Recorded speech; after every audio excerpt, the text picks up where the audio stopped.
Okay, Johan.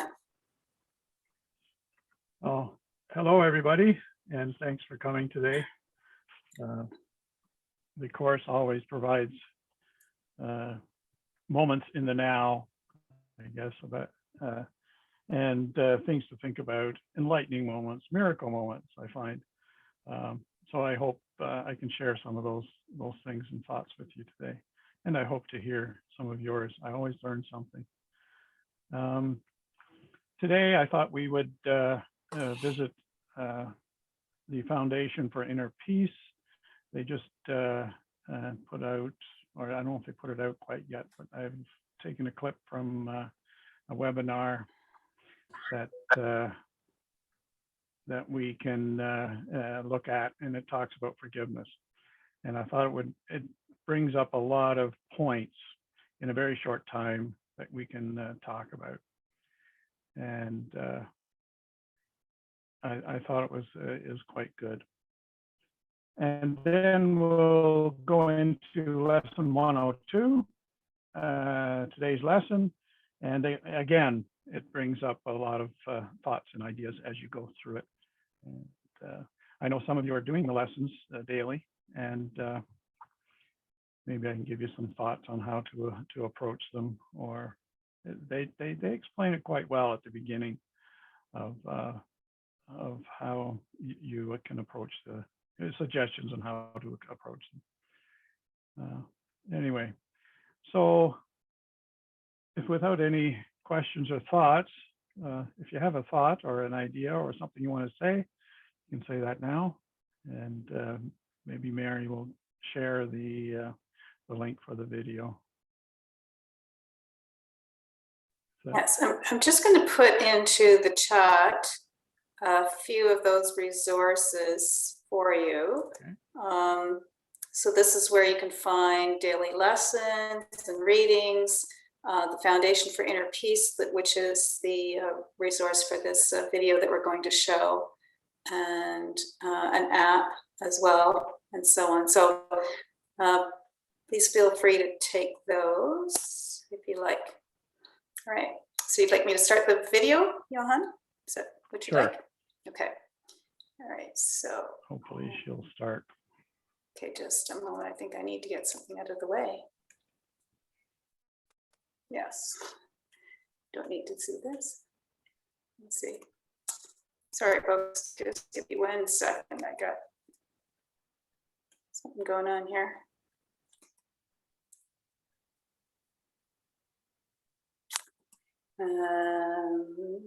Oh, there it is. You do it? I'm just floundering as to where to find it now. I think I might have closed it out, did I? Oh dear. I think I did. I think I did. I did. Sorry, Johan. You have to give me a couple minutes. Maybe you'd like to continue on with the lesson or something while I find it here. So sorry. Okay, we could actually talk about what you're going to see. She starts off with a prayer from the course, and it's from chapter 9, I think, or something like that. Anyway, it's quite good. It was a quote that I didn't quite think I would use as a prayer, but it's very, very nice in the sense that it's very inclusive, and it talks about one of the concepts of the course is that you don't achieve salvation or awakening without your brother, your sister, or your fellow man. So I think we're about to go with it. We've got it up now. Start. It just takes me a bit to start it. Hello, and pop up. Here we go. Here we go. Welcome everyone joining us now. My name is Selena, and I'm a part of the Let's Discuss A Course in Miracles team at the Foundation for Inner Peace. We're holding these Let's Discuss online webinars as an expression of our vision of extending love through the teachings of A Course in Miracles. Deborah is moderating the live chat, and Audrey is in the background helping. Our webinar today is called Let's Discuss the F Word, Understanding Forgiveness in A Course in Miracles. I invite you to join me in prayer from chapter 15 of the text. Say then to your brother, I give you to the Holy Spirit as part of myself. I know that you will be released unless I want to use you to imprison myself. In the name of my freedom, I choose your release because I recognize that we will be released together. Now, it is my honor to introduce our speakers today. I would like to begin with Diane Brooke Gusick. Diane Brooke Gusick was a high school English teacher when, in 1979, she became a student of A Course in Miracles. Currently, Diane works with the Foundation for Inner Peace on the translation program. Emmanuel Rosenthal, an ordained interfaith minister, has been studying the Course for almost 30 years. In addition to answering student questions, she shepherds the Foundation's Facebook group called Let's Discuss A Course in Miracles and is happily married to the Foundation's co-president, Robert Rosenthal, our Dr. Bob. And Laura Fenimore is a life coach, writer, and speaker, and on a mission to bring more love and peace to this unreal world. Laura found A Course in Miracles at one of her lowest times over 3 decades ago and claims it as the central healing of her life. Laura is now on staff as the Foundation's development officer. Thank you all so much for being here today. So to get started with today's presentation, we'd like to begin with Diane Brooke Gusick, who will provide an overview of forgiveness. Welcome, Diane. Thank you, Selena, and hello. Many words used in A Course in Miracles correct distortions that were made in Christianity and in everyday life in the world. The word forgiveness is one of those words. And in A Course in Miracles, it, like all the others, has a completely different meaning. Worldly forgiveness, no matter what form it takes, makes the issue real and tries to fix the problem in the world. What does that mean? If somebody does something really cruel to you and you think forgiveness needs to be done, worldly forgiveness would say, something actually happened, take care of it. Either you turn the other cheek and you repress it, or you express it, or you tell it like it is. Somehow you feel like you are a victim, usually, sometimes a victimizer, of the world out there, and that it actually happened. And then there's the adage in the world, forgive but never forget. A Course in Miracles does something different with that word. Forgiveness in A Course in Miracles actually says the problem never happened. Now, A Course in Miracles is absolutely not about denial. It is not about ignoring the problem. But it is saying that everything that happens is interpreted by your mind for a purpose. For a purpose. It's an important word. Forgiveness in the Course could be described as a 3-step process, although in fairness, it's not always sequential, and sometimes it is a process. The first step is you think there's a problem. You think there's someone who needs to be forgiven. The first step is knowing the problem out there is not the real problem. The real problem is in your mind, which has seen it and interpreted it through one of 2 thoughts. There are only 2 thoughts in the mind, no matter how interesting psychology makes the 2 thoughts. It's either love or fear. It's either joining back to peace or separating back to guilt and fear. So number 1, the problem is not the problem out there, it's in your mind. Second step is, I have a choice. Do I listen to the ego, in which case I wind up with some form of separation, or do I listen to the voice for love, what the Course calls Jesus or the Holy Spirit, and somehow effect a healing? Most of the Course is directed at this level. This is where the action takes place.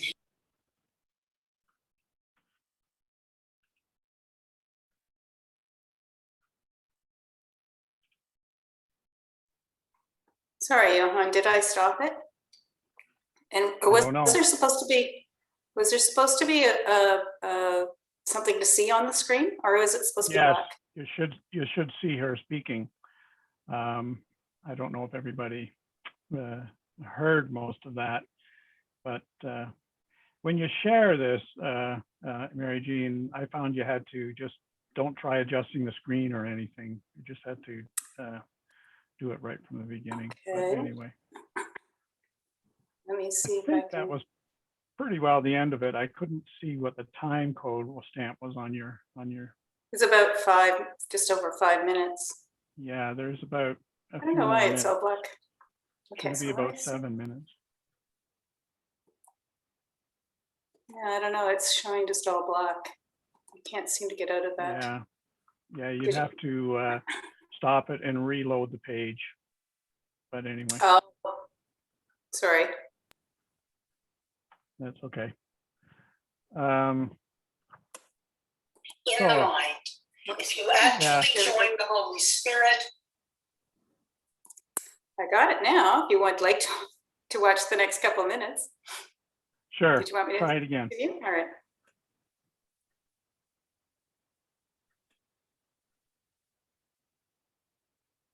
A shift happens through you, and that is the third step. Sometimes this process happens automatically. Very often it happens slowly. If you were to take it out to a broader context, A Course in Miracles is written on 2 levels. The first level says God, and only what is of God is real. And abstractly, we are all of God. The Course is not directed at that level because it's not what most of us really know. So it directs itself to a dualistic level, as if we and our brother actually exist. Now, keep in mind, if only God is real, the fact that I think it's me and my brother means I think I left God, so I'm choosing to be guilty for the price of independence, and I become fearful. Forgiveness actually means if I listen to the Holy Spirit, if I go back to the mind and make that choice, I roll back my guilt and fear. And if I listen to the ego, I may wind up right, but I also wind up frightened and guilty. In A Course in Miracles, we forgive our brother for what he hasn't done. We've written him into our script to tell ourselves we could be a victim, and we can, as the author, unwrite him. Not necessarily inform. You take care of whatever you need to inform, but your mind has changed. The Bible tells you to love your neighbor, and A Course in Miracles tells you how to love your neighbor. Forgive him, and come back to the fact that we really are one. Selena? Wow, Diane, thank you so much for that explanation. I love that. How. Okay. I hope we got most of that. There's a lot in that. And were you able to hear it or follow it all right? Without the image and stuff? And was there anything that, all right, anything that stood out for you there about forgiveness or what she was saying? It might, I don't know if we could fast forward. Well, maybe we'll just leave it. So what did you take away from that? What is forgiveness? She says it right there.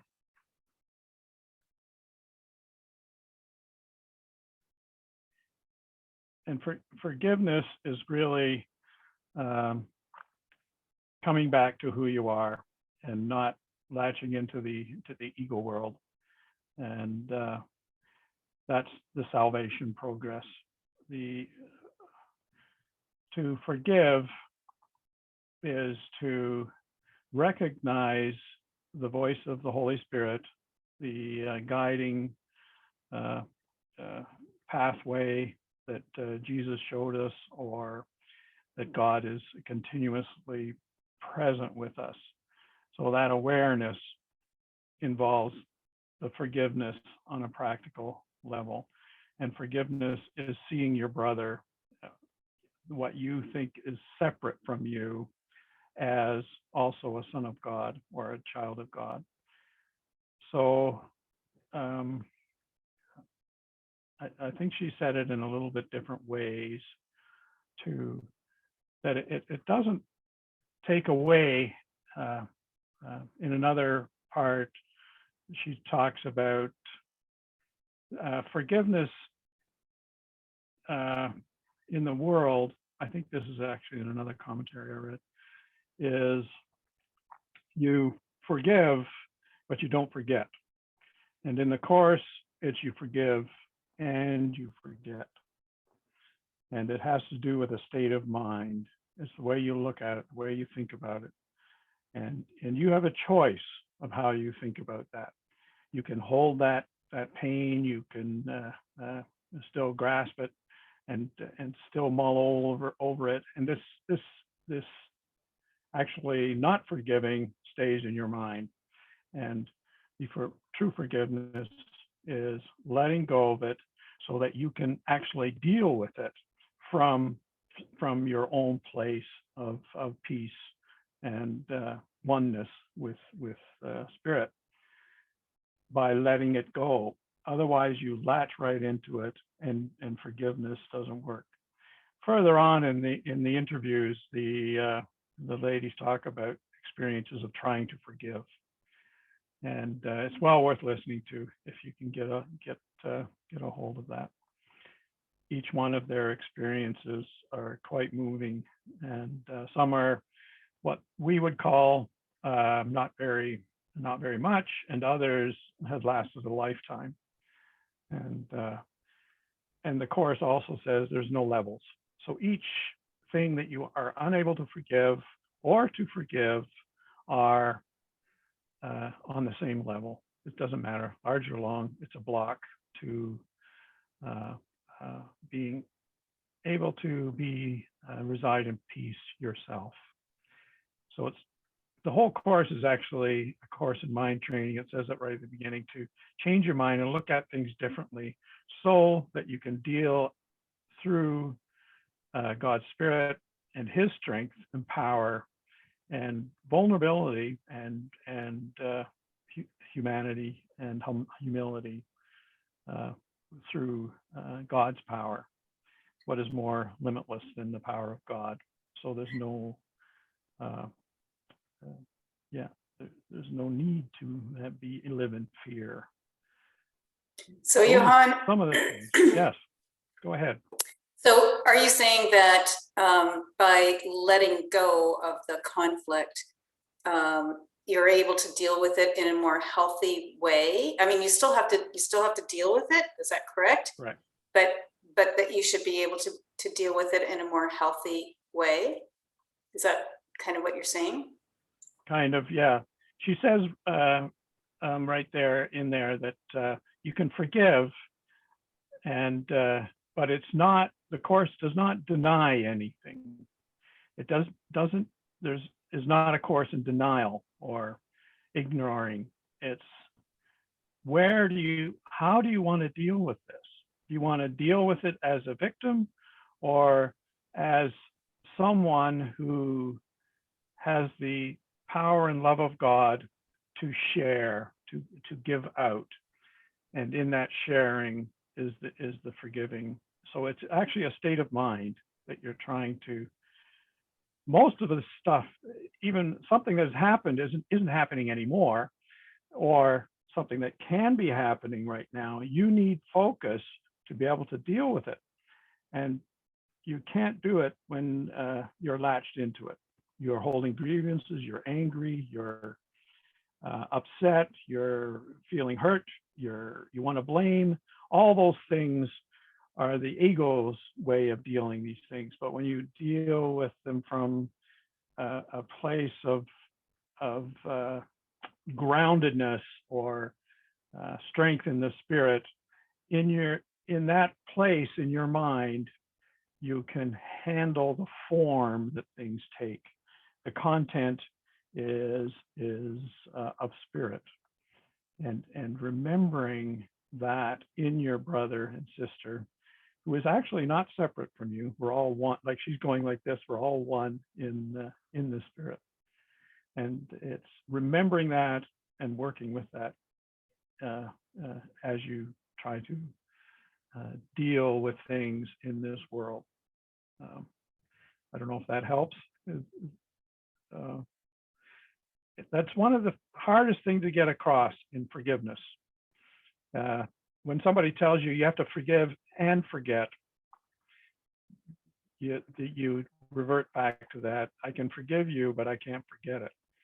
And it's the state of mind of having let it go, forgot it. Otherwise, you're going to be carrying this baggage for the rest of your life, and it'll influence no matter whatever you try to do and change.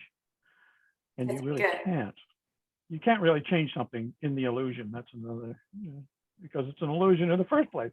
It'll just slip and slide into something else. But anyway. JP has a question. Okay. Hi guys, so nice to be back. Hi. I've been away for a few weeks, and as you know, I'm a beginner and I'm reading the Bible and I'm stuck. I keep falling asleep. It could be the prophet that I'm on, but I literally keep falling asleep, and I'm finding the Old Testament really hard. But anyway, just a little summary where I'm at, so you guys know I'm still reading the Bible. So based on what you've just said, when you put your ego aside, or you feel you're grounded and you're spirited and you're coming from a place of love, but then you're in the face of egos, like that, I would say that's the issue I have. I mean, I struggle with forgiveness, and I know that you probably might remember that I've said that before, but I just wonder how you deal with egos because at the end of the day, you can change yourself, but you can't change others. So Right. what do you do in the face of trying to have adult conversations, going beyond? I would say it is beyond forgiveness, because it's not about right or wrong. It's about finding solutions, which might be part of the message or my misinterpretation of it. Have you got experience, or can anyone share stories maybe? Because I'm kind of like an example person, but obviously whatever you say is brilliant.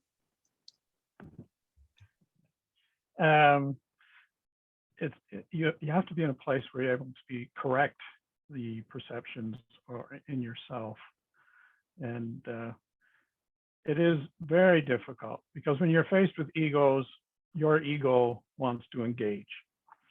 And if you can remember who they really are, just once in a while, I find, just for myself, taking a deep breath and consciously doing that, it takes my my engaging ego out of momentarily anyway, out of engagement, out of off track. Can I include something? Sure. I think it's very important to forgive, because, everyone makes mistakes.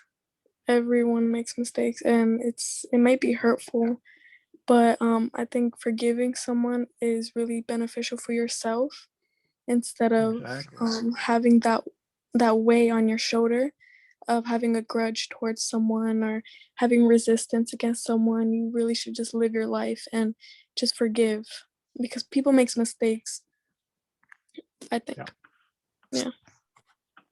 Yeah, people make mistakes, and I make mistakes, and you make mistakes. Everybody makes mistakes. And it's how do you let those or correct those mistakes without still carrying them with you. And that the course is trying to show you how to actually give it over to God. There's a concept in the course called the altar of God, and you put this anger, this hurt, this pain onto that altar, and once it's there, you don't pick it up again. And God takes that, and it actually, if you visualize kind of a clear glass, it just disappears, and it disappears from your mind. And in that clarity of mind, you can deal with egos, you can deal with your own hurt, and work through it and let it go. And in that is the peace of God, is what the course says. If you want to listen to the rest of this this webinar, by all means do so. Go on their site and register for it, and it will be available, I think, in a month or two. It usually shows up on their website. But their discussions of their own personal issues or problems, or trying to work the course's principles in forgiveness, are really well worth listening to. I wouldn't even dare to try to describe what their process is or how they do it. But they even said, there wasn't. I would try. They would, even in yourself, if you say, "I forgive you," and then there's maybe a second thought says, "I really don't forgive you. I can't because that hurt too much," and that's your ego latching in, of course. And if you let it go through you. Okay, I can rant and rave for the rest of my life, or I can really let it go. And maybe you do have to work through it. You have to grieve. You have to, go through it. Going through it. It's not an overlook, and it's not a denial. It's working from the space of your own strength in God's Spirit, and to remember that in the heat of the moment or in the heat of the thought is what the course is trying to show you how to manage that, especially in the lessons. It wants you to, or tries to show you how to look at things differently, so that through forgiveness, which you can attain that place of peace that you see quite a few people in. Like I watch another spiritual director called Muji, and he, in my opinion, is in that place, and he can pretty well deal with anything that comes up from that place, and he shows us how to do that, how to get you into that frame of mind. So there is a comment in the chats that says, and I remember others have their own perspective, and that I do not wish to judge, therefore I have nothing to forgive. Yep, that's you can project out everybody projects out their own perspectives and thoughts. And what we want to project is not really, you want to channel almost, if you want to put it that way. I'm forgetting the word. You respond, you share the peace that is within you with them, talking to them, not on the so much the issue or the form, but speak to them on that spiritual level. How you go do that, I think it's more of a question of attitude and where your own mind is, not what you think about the other person, not where you think he's at. It's just seeing them as a child of God, and then in your own connection deal with the issues, connection with God, in other words. I think And it is Catherine hard. may have. Okay. Sorry. Somebody If I else can has their add hand one up? thing, Yes. how I, many years ago, actually came to the point of being able to forgive people is with the recognizing that we all do the best we can with where we are at and what we know at any given point in time. And that's not only helped me forgive others, but also myself, and Right. turn any anger I had into love. Yeah. That we're all just doing the best we can. And we all learn as we go along, and hopefully we're all getting better as we get along. So there's really, when you think of it in that sense, there's nothing to forgive. We're all just doing what we can. Yeah. Yeah. And if you can remember to do that, that's key. Yeah. I just had a thought there of what was said in the video, but it's gone. Anyway, I know they've struggled for years to get a handle on that idea of forgiveness, and to forgive someone, and someone that you can't seem to forgive is a lifelong process. But the course helps you to speed that up a little bit, I think. Like, I feel for myself that I was quite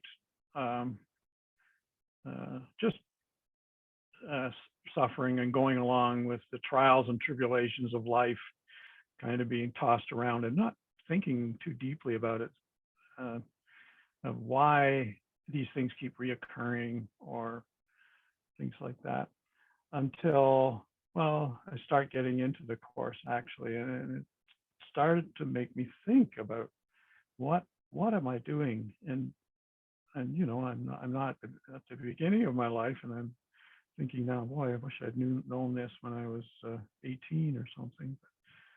But so an awakening does come as you go through the course, as you confront issues, as you think about them, and in many different ways.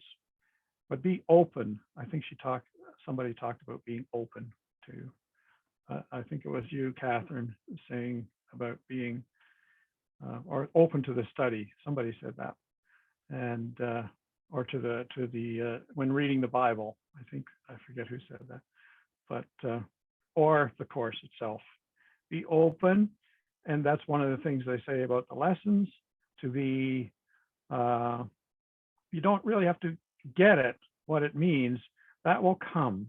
Just do the lessons and repeat the words, and just take a moment to focus during the times that they say. Currently, the lesson about 102 that we might get into a little bit here, they talk about just taking time to focus maybe 5 minutes every hour, or even just to remember it.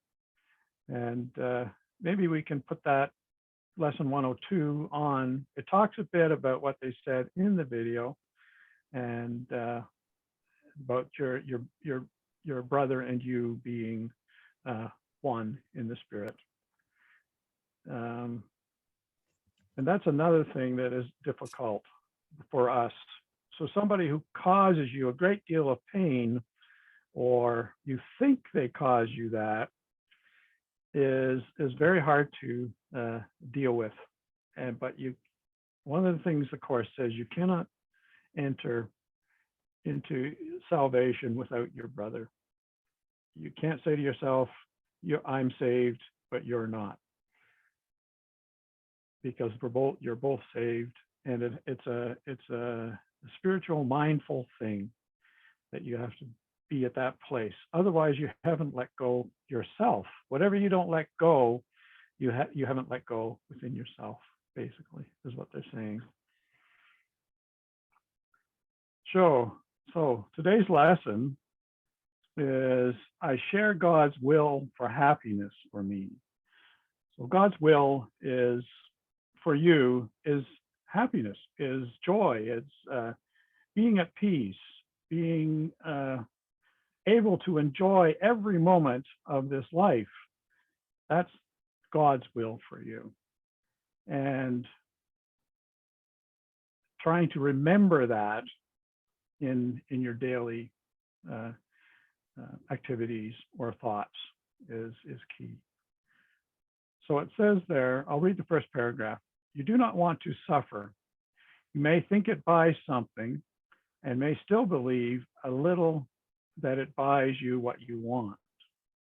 Yet this belief is surely shaken now at last enough to let you question it. And to suspect it really makes no sense.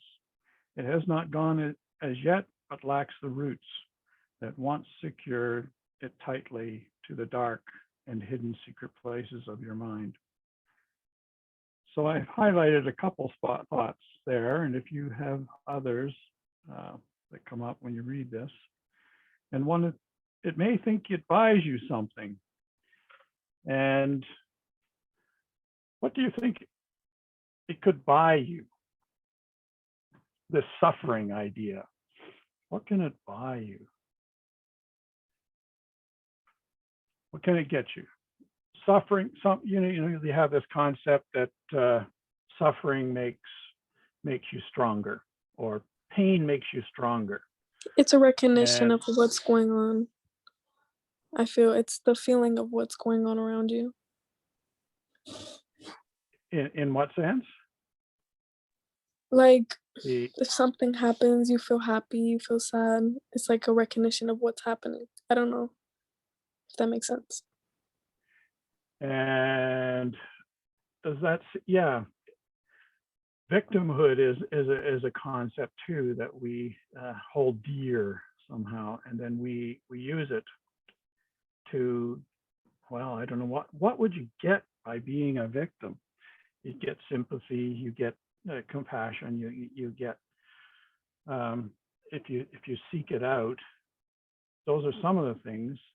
And the things that a couple of the things that I thought of was, there are lessons here to learn. There's strength to gain. What doesn't make you weaker makes you stronger, is that idea. There's sympathy. You get sympathy for your suffering. Attention, as a child seeks.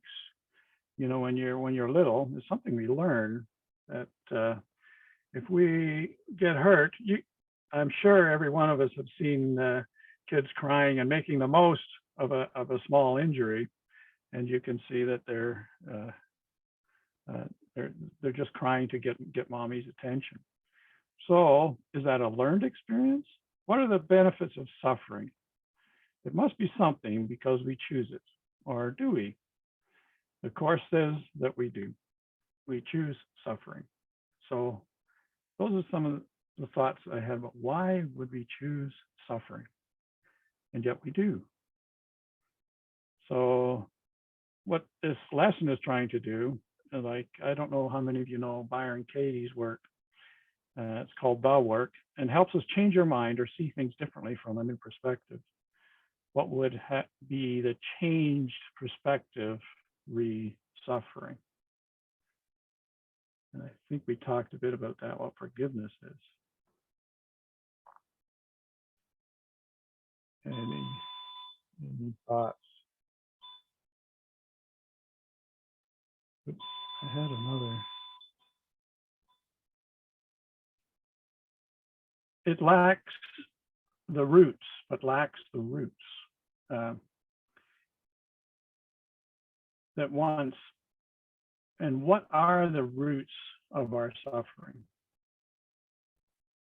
Are its roots still deep within us? So deep that it seems to be part of you? Is your pain a part of you? And is your suffering from that pain?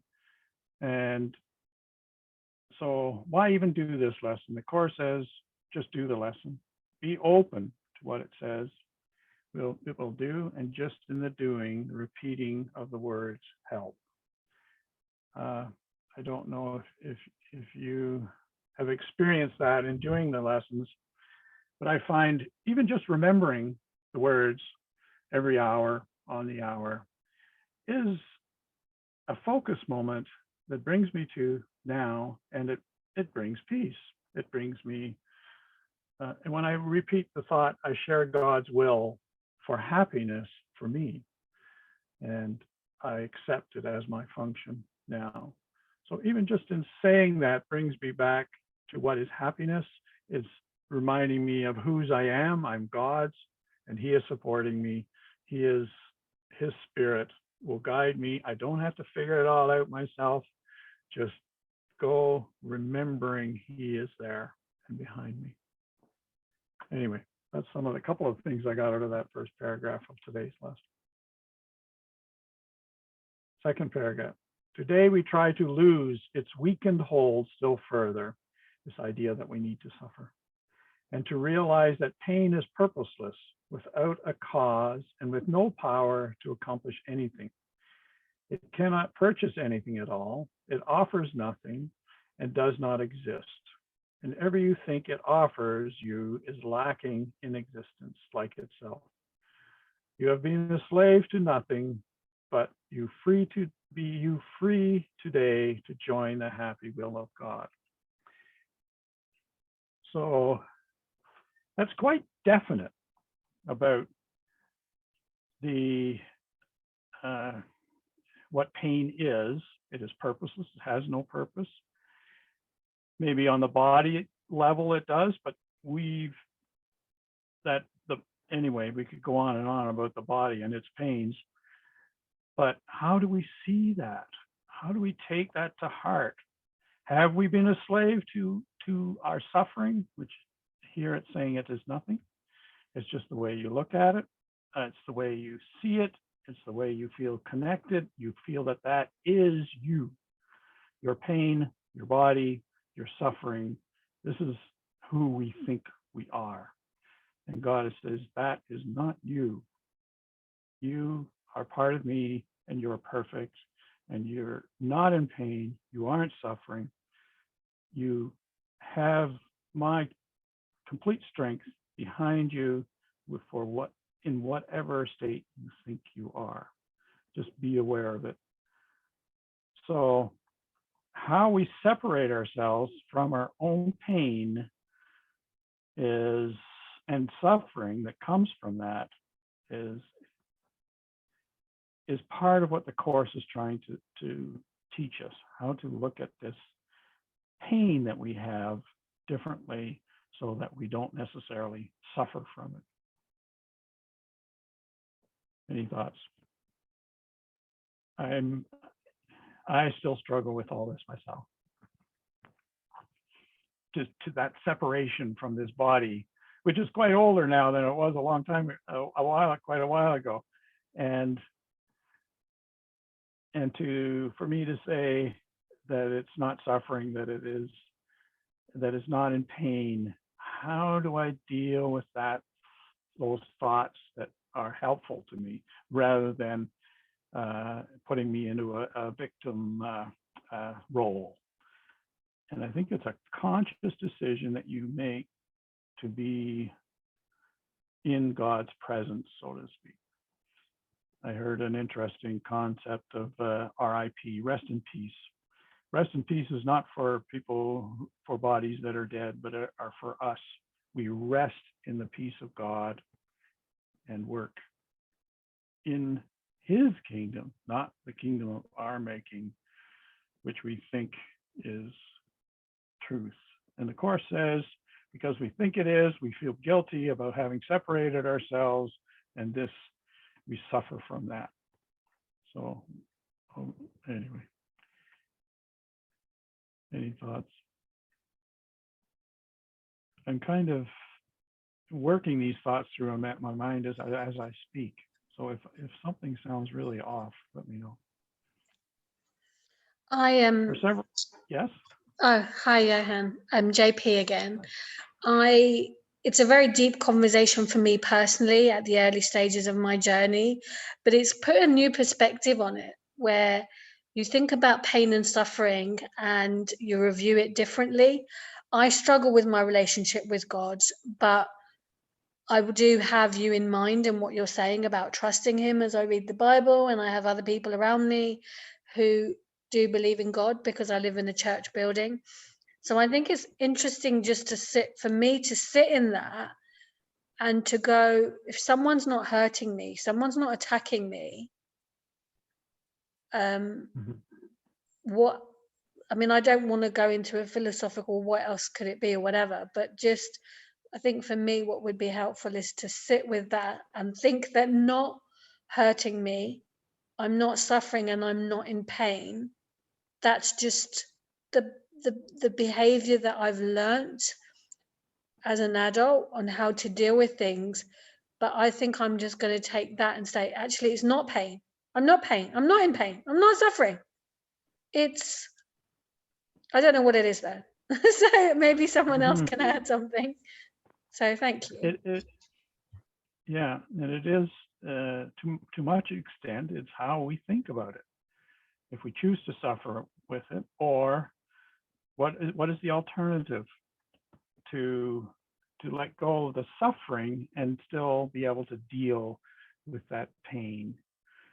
The suffering is actually an oh woe is me, and in that as you said there, right now nobody's hitting me or causing me pain, or I haven't got serious debilitating painful thing going on at this moment.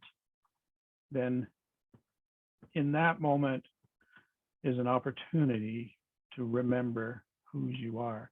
In the throes of pain,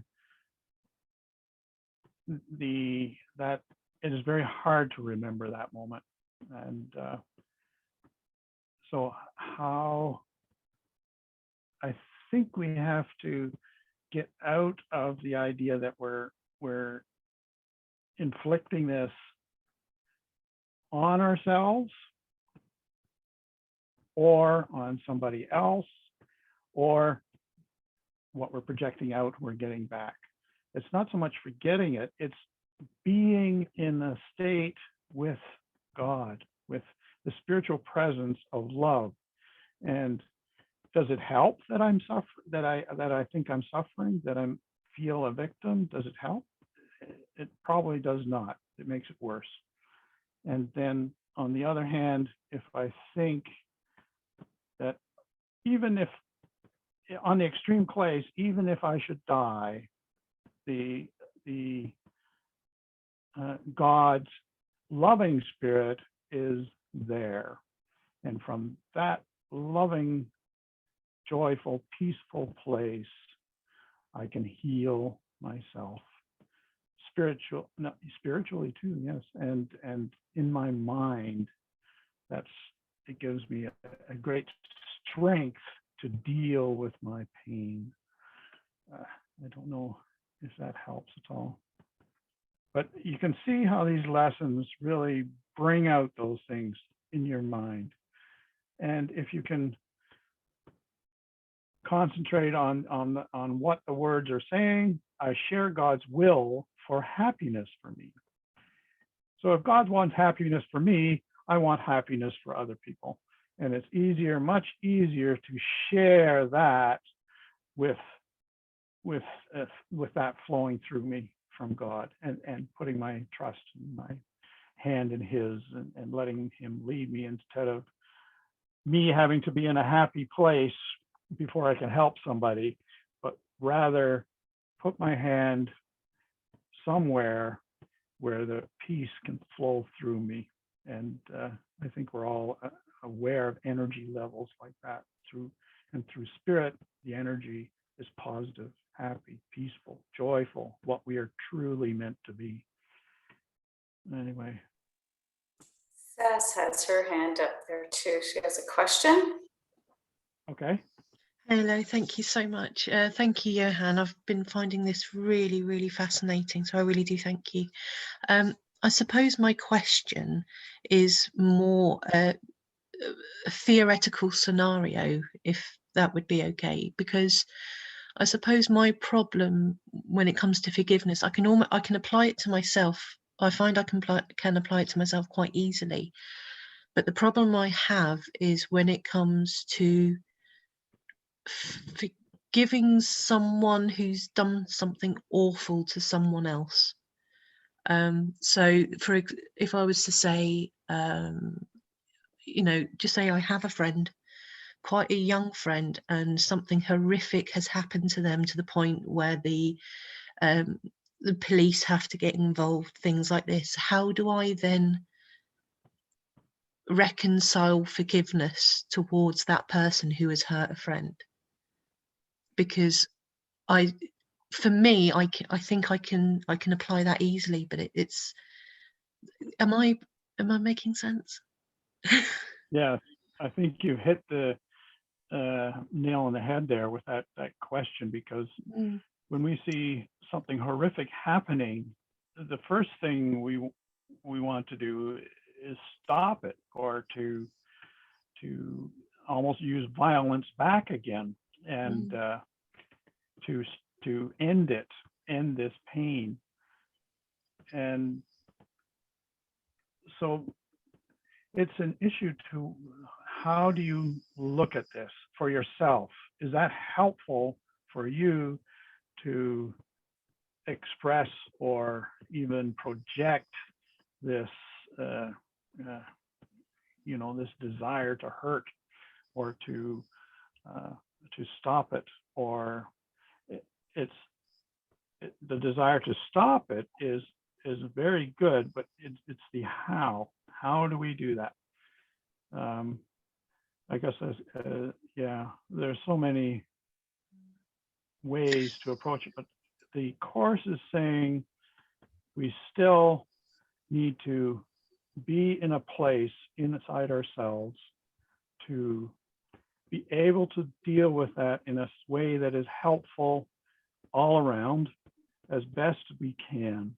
And for yourself, it's the state of mind that you put yourself into, that you can choose which way to go.